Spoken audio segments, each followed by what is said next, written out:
We complain about how slow the metro and bus are, but rarely how slow the sun rises.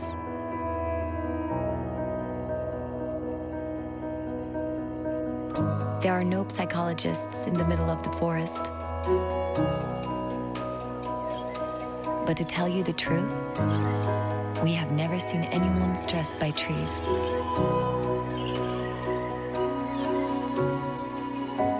At 12,000 feet high, there's no phone network nor Wi-Fi. And honestly, we do not care. We can get bored of a lot of things, but surely not of snow on a winter day. It's time to remember that nature is the most precious gift. YVES ROCHER. Act beautiful.